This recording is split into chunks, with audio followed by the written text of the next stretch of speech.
Friends, thank you for being here today. What if I told you that the world's reigning economic superpower is actively, deliberately sabotaging its own multi-billion-dollar energy infrastructure, practically gift-wrapping a geopolitical empire and handing it directly to its northern neighbor? And what if the true reasons behind this spectacular act of self-destruction were buried beneath classified defense dossiers, unprecedented courtroom rebellions, and a smokescreen of the most bizarre political theater we have seen in modern history? Welcome to the grand chessboard of North American energy. Today, we are going to dissect a story that is currently playing out in the icy waters of the Atlantic, a story of unforced errors, shadow brokers, and a masterclass in quiet, calculated Canadian opportunism. This is the story of how the United States declared war on the wind, and how Canada is silently maneuvering to capture the entire board. To understand the sheer scale of this self-inflicted wound, we have to look at the physical reality of the situation off the coast of New England. Imagine the monumental scale of the Revolution Wind project. We are talking about colossal feats of modern engineering stationed just 15 miles off the coast of Rhode Island. These are not the quaint wooden windmills of medieval Europe. These are towering titans of steel and composite materials designed to harvest the relentless, raw kinetic energy of the Atlantic Ocean and translate it into clean, cheap, inexhaustible power for millions of American homes. By late last year, the American offshore wind industry was finally hitting its stride. After decades of bureaucratic red tape, environmental reviews, and supply chain logistics, the physical reality was taking shape. Revolution Wind, spearheaded by maritime energy giants like Ørsted, was reportedly 87% complete. Millions upon millions of dollars had been irrevocably sunk into the ocean floor. Thousands of American blue-collar workers, union steel workers, maritime operators, electricians had trained specifically for these highly specialized offshore jobs. The turbines were weeks away from spinning. First power was on the horizon. And then, just days before Christmas, the hammer fell. Out of nowhere, the Trump administration issued a catastrophic, sweeping stop work order. It wasn't just Revolution Wind, it was a targeted surgical strike aimed at 5 massive offshore wind developments up and down the Atlantic coast. Overnight, the lifeblood of a burgeoning American industry was frozen. Workers were sent home to their families right before the holidays, feeling absolutely betrayed. Ships were docked, supply chains were severed. Hundreds of millions of dollars began hemorrhaging as these massive projects sat entirely paralyzed in the water. But to truly grasp the absurdity of this geopolitical blunder, we have to look at the rhetoric that has surrounded this administration's energy policy from day one. For years, the world has watched in a state of collective bewilderment as the leader of the free world waged a bizarre, relentless, and highly personal vendetta against wind turbines. We've heard the public declarations, the claims that the noise from windmills causes cancer, the dramatic lamentations about them being bird graveyards, and the constant, repetitive insistence that they are simply too ugly to look at. They ruin the view. They are pathetic. They are losers. If you strip away the political theater, you are left with a terrifying reality. The official, top-down policy of the United States government, the entity that once put a man on the moon and split the atom, is currently dictating that harnessing the wind is a bad idea because the machinery isn't aesthetically pleasing to the president. It is an argument so profoundly unscientific and economically destructive that it defies conventional geopolitical analysis. But is it just about the view? When billions of dollars are at stake, things are rarely that simple. Why would an administration cripple its own grid and destroy domestic jobs on a whim? To find the answer, we have to look past the presidential podium and into the shadowy corridors of Washington's regulatory agencies. This brings us to the smokescreen and the shadow brokers operating behind it. You see, when a government makes a move this drastic, shutting down 87% completed infrastructure projects, they cannot simply cite ugliness in official legal documents. They need a hammer heavy enough to smash through years of prior environmental and regulatory approvals. And in the playbook of executive overreach, there is no heavier hammer than the phrase national security. The official narrative pushed by the Department of the Interior, acting in concert with the Department of Defense, was that these 5 offshore wind projects suddenly posed classified national security issues. The specifics, of course, were conveniently kept behind closed doors. Were the spinning blades going to interfere with advanced military radar systems? Were they going to disrupt the acoustic tracking of deep-sea submarines operating out of Naval Station Newport? The public was told to trust the process. The turbines had to stop for the safety of the Republic, but the energy companies, multinational corporations with armies of attorneys and billions on the line, did not simply roll over and accept the death of their investments. They rebelled. In January and February, a massive coordinated legal strike was launched against the federal government in U.S. courts. And here is the crucial fact that shatters the government's entire narrative. The wind companies won. They didn't just win one minor procedural hearing, they won all 5 legal challenges. Federal judges examining the administration's sudden emergency invocation of national security found the government's arguments severely lacking. In the realm of administrative law, an agency cannot act in a manner that is arbitrary and capricious. You cannot approve a multi-billion-dollar project over a span of 10 years, allow it to be 87% built, and then suddenly claim you just remembered a fatal radar interference issue without providing airtight, irrefutable evidence. The court saw through the smokescreen, ruling that the administration had vastly overstepped its bounds, effectively forcing the government to lift the stop work orders. But the legal victory only deepens the central mystery. If national security was merely a flimsy pretext, a legally unviable excuse concocted at the 11th hour, what was the actual motive for the Christmas shutdown? This is where we must delve into the explosive theories currently tearing through Washington's political backchannels.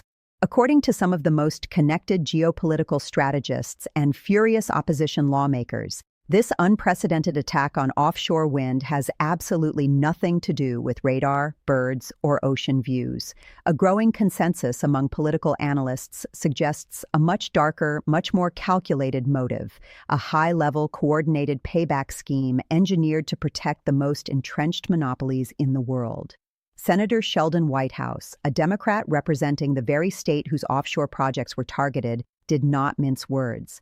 In interviews following the stop work orders, he publicly declared that the current administration is staffed from top to bottom by stooges of the fossil fuel industry. Let that sink in. A sitting U.S. senator openly alleging that the regulatory apparatus of the United States has been completely captured by private legacy energy interests. CTA1, comment. I actually want to pause right here and hear from you guys. Do you buy the government's national security argument, or do you think Senator Whitehouse is right and this is pure corporate sabotage by the fossil fuel lobby? Drop your thoughts in the comments below because I read every single one, and this is where the story gets really wild. The hypothesis circulating among investigative circles is as chilling as it is plausible. The offshore wind industry was finally reaching the tipping point of scale. It was no longer a fringe experimental environmental project. It was about to become a massive, economically viable generator of baseline power for the entire eastern seaboard. It was about to permanently undercut the demand for natural gas, coal, and oil in one of the most populous, energy-hungry regions of the country. The theory dictates that the massive funding the fossil fuel industry has historically funneled into political action committees and campaign coffers finally demanded a return on investment. The stop work orders, under this hypothesis, were not an act of governing. They were an act of corporate sabotage executed via executive order. It was a desperate attempt to kneecap a rising competitor and maintain the artificial dominance of the fossil fuel megadonors who hold the administration's ear. Whether you view this as a confirmed instance of regulatory capture or merely a highly plausible political theory, the tangible consequence on the ground remains the same. The United States gridlocked itself. It signaled to the entire global renewable energy sector that America is a volatile, hostile, and legally treacherous place to do business. And nature, just like global capitalism, abhors a vacuum. While the United States was busy fighting itself in court over phantom security threats and presidential aesthetic grievances, a massive void was created in the North American energy market. Someone had to step in. Someone with the vision to see past the noise, the geography to make it happen, and the political stability to guarantee the investment. This is exactly where the Northern Gambit begins. If you shift your gaze north, across the Gulf of Maine, past the Bay of Fundy, And into the maritime provinces of Canada, the tone shifts dramatically from American chaotic infighting to cold, calculated Canadian pragmatism. Canada is not acting as a passive observer to America's energy crisis. They are acting as a geopolitical predator, quietly and efficiently sensing blood in the water. CTA2, subscribe. By the way, if you're finding this breakdown of North American energy politics valuable, take a quick second to hit that subscribe button. We uncover the real motives behind global headlines and geopolitical chess moves every single week, and you won't want to miss what we have coming next. Now, let's look at Canada's master plan. Enter Nova Scotia Premier Tim Houston. While his American counterparts are publicly arguing with inanimate towers of steel, Houston is playing a historic multi-decade game of geopolitical chess. He recognizes a once-in-a-generation strategic opening. For decades, the Atlantic coast of North America has been recognized as having some of the most consistent, powerful, and commercially viable wind speeds on planet Earth. The resource is phenomenal, but harnessing it requires immense capital, complex supply chains, and absolute, unwavering governmental support. By declaring war on wind, the U.S. administration essentially abdicated its leadership role in developing this maritime resource. Nova Scotia is moving to claim the crown. The province isn't just dipping a toe into the water with a few pilot projects. They are launching a staggering initiative dubbed the Windest Mega Project. To understand the ambition here, we have to look at the numbers. They are initially pushing for 5 gigawatts of offshore power. For context, a single gigawatt can power roughly 750,000 homes. 5 gigawatts is enough to entirely revolutionize the grid of the maritime provinces. But 5 gigawatts is just the opening move. The long-term, articulated vision stretches to an unfathomable 40 gigawatts of offshore wind power in the future. This is not about domestic self-sufficiency anymore. This is about empire building. Geopolitical strategists point out that Canada possesses the ultimate leverage in this scenario. Nova Scotia has the ideal continental shelf for offshore deployment.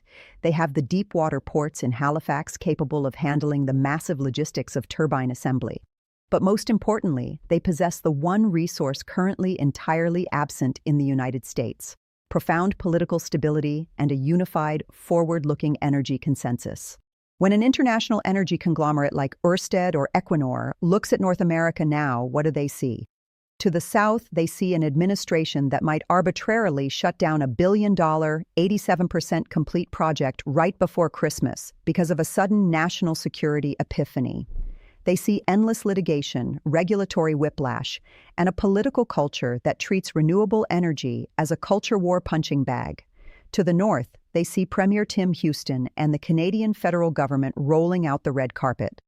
They see tax credits, streamlined environmental assessments, and a government that fundamentally believes in the physics and economics of the 21st century.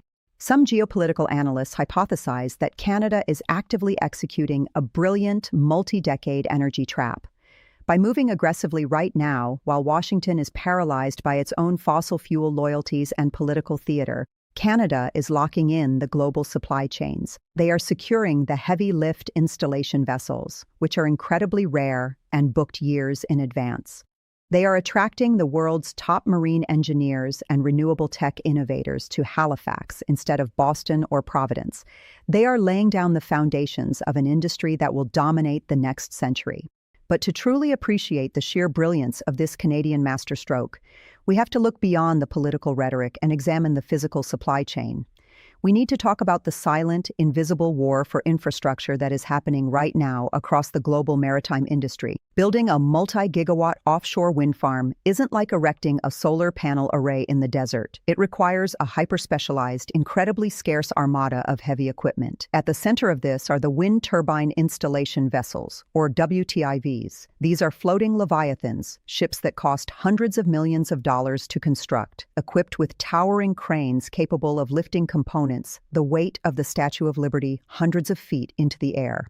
There are only a handful of these vessels on planet Earth, and they are typically booked by energy conglomerates years, sometimes a full decade, in advance. When the United States federal government suddenly issued its stop work orders, those ships didn't just drop anchor and wait around for American politicians to resolve their courtroom dramas. Time is literally money in the maritime world. Those vessels packed up and sailed away to more stable markets. Now, while the U.S. is paralyzed by its own bureaucratic infighting, Canada is aggressively stepping into that void. They are signing the contracts and quietly locking up the global fleet of installation vessels for their own mega projects.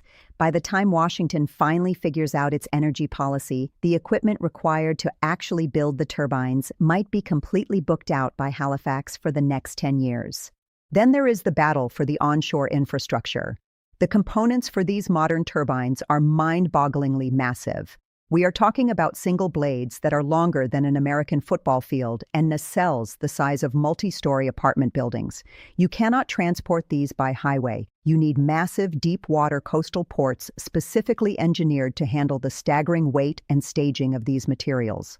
For years, coastal American cities like New Bedford, Massachusetts, and New London, Connecticut, spent tens of millions of state taxpayer dollars dredging their harbors and reinforcing their docks, preparing to be the manufacturing and staging hubs for the entire American offshore boom. Now that massive investment is sitting in jeopardy. Multinational energy companies are looking at the toxic, unpredictable regulatory environment in the U.S. and realizing that betting on American ports is a massive financial liability. Instead, they are turning their gaze slightly north to the deep, naturally protected harbors of Nova Scotia. The Port of Halifax and the Strait of Canso are rapidly positioning themselves to become the premier manufacturing and staging hubs for the entire North American Atlantic coast. The factory jobs, the complex supply chain logistics, the high-paying maritime contracts, the exact heavy industry that the U.S. desperately needs, are quietly migrating across the border. Yet perhaps the most devastating long-term loss for the United States isn't the steel, the ships, or the ports. It is the human capital. We are witnessing the very beginning of a highly specialized green brain drain. Think about the thousands of project managers, marine biologists, ocean engineers, and logistics experts who spent the last decade painstakingly navigating the complex U.S. bureaucracy to get these projects 87% complete. When their life's work is terminated overnight by an executive whim, where do they go? They don't just change careers, they change geographies. Canada is actively absorbing America's top-tier intellectual talent in the renewable sector. They are importing the brightest minds from MIT, the most experienced maritime engineers from New England, and the most seasoned project developers. Canada is getting world-class American expertise at a steep discount, practically handed to them by the U.S. government. By capturing the ships, the ports, and the brains, Canada is positioning itself to become the undisputed clean energy hegemon of the eastern seaboard. And they aren't just going to use this power to run Halifax and Sydney. They are going to sell it right back to the people who refuse to build it. And that leads us to the ultimate irony of this entire situation, a masterstroke of the Canadian strategy, a move so economically poetic it borders on the surreal. Nova Scotia is well aware that a 40-gigawatt power supply vastly exceeds the domestic needs of the Canadian maritime provinces. The end goal has always been export. But exporting to whom? To the very American states that have been starved of clean energy by their own federal government. At a recent Ocean Tech conference in New York, Premier Houston wasn't just talking up the wind speeds of the North Atlantic. He was actively securing the market. Nova Scotia has already signed a Memorandum of Understanding, MOU, to collaborate directly with the state of Massachusetts. Let's break down the sheer, devastating irony of this arrangement. Massachusetts, Rhode Island, New York, the economic powerhouses of the American Northeast, desperately need to transition their power grids. They have massive populations, high electricity demands, and state-level mandates to reduce carbon emissions. They want offshore wind. They tried to build offshore wind. But the federal government in Washington, driven by the whims of the executive branch and the alleged influence of fossil fuel lobbyists, stepped in and crushed those domestic projects. They issued stop work orders. They dragged their own states into federal court. They created a toxic investment environment. So, the New England states, blocked by their own president from generating power off their own shores, are forced to look elsewhere. And right across the maritime border, Canada is waiting with a smile and a contract. The plan is to build the turbines out in the Canadian Ocean, where the technology and the political will exist in perfect harmony. Then, Canada will construct massive, high-voltage underwater transmission lines, a project estimated to cost another $20 billion, cutting straight down the Atlantic coast to plug directly into the American grid. This is the ultimate transfer of wealth, completely provoked by American policy. Think about the economics of this. The billions of dollars that would have been spent employing American union workers in Rhode Island shipyards, the local tax revenues that would have revitalized coastal American towns, the intellectual property and engineering expertise that would have been incubated at American universities. All of that is being packed up and shipped north to Nova Scotia. Instead of generating their own power, American citizens in Boston and Providence will now see a portion of their monthly utility bills flow steadily northward to Halifax and Ottawa.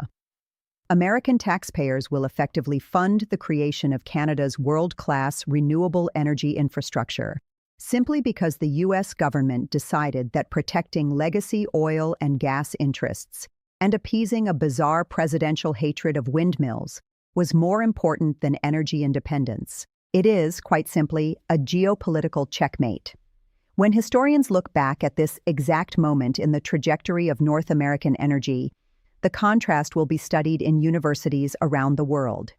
It is a textbook case study of how empires stumble not by external force, but by internal decay and a refusal to adapt. On one side of the board, you have the United States administration playing a crude game of checkers. They are executing short-term, reactionary moves.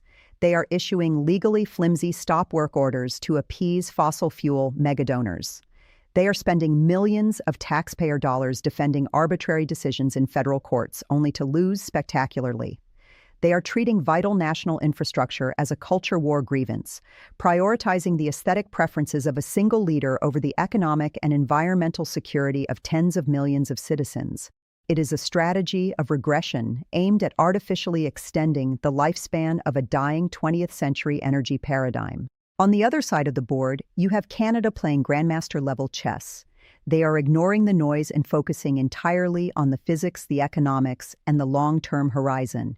They are legally and ethically bypassing the chaos in Washington to capture an entire emerging market. They are building alliances directly with American states, exploiting the rift between the U.S. federal government and its own citizens. They are silently absorbing the capital, the talent, and the momentum that the United States is recklessly discarding. While the U.S. administration might win temporary points with a highly specific, fervent voter base by bullying inanimate wind turbines on television, Canada is quietly, methodically building the infrastructure of the 21st century. They are establishing a permanent geopolitical advantage that will pay dividends long after the current crop of politicians has faded into obscurity. The tragic reality for the American worker, the American consumer, and the American grid is that this didn't have to happen. The wind off the coast of Rhode Island is just as powerful as the wind off the coast of Nova Scotia. The engineering capability exists. The demand is massive. The only difference is the political will to embrace the future rather than fiercely clinging to the past. The wind ultimately does not care about national borders. It doesn't care about executive orders, court rulings, or campaign finance theories. It doesn't care if a politician thinks it looks ugly. It is a relentless, unstoppable force of nature that will inevitably power the future of human civilization. The only question was who was going to harness it and who was going to profit from it. And right now, as the turbines freeze in American waters and the blueprints expand in Canadian ports, the answer is crystal clear. The game has been played, the pieces have moved, and the future of North American energy looks like it firmly belongs to the North. Checkmate. CTA 3. Final thoughts and subscribe. I'll turn it over to you now. Is this the biggest unforced error in modern U.S. economic history? And can Canada actually pull off this 40-gigawatt heist? Let me know your theories down in the comments. If you learned something new today, please hit that like button, subscribe to the channel, and share this video with someone who needs to see the real story behind the headlines. Until next time, thanks for watching.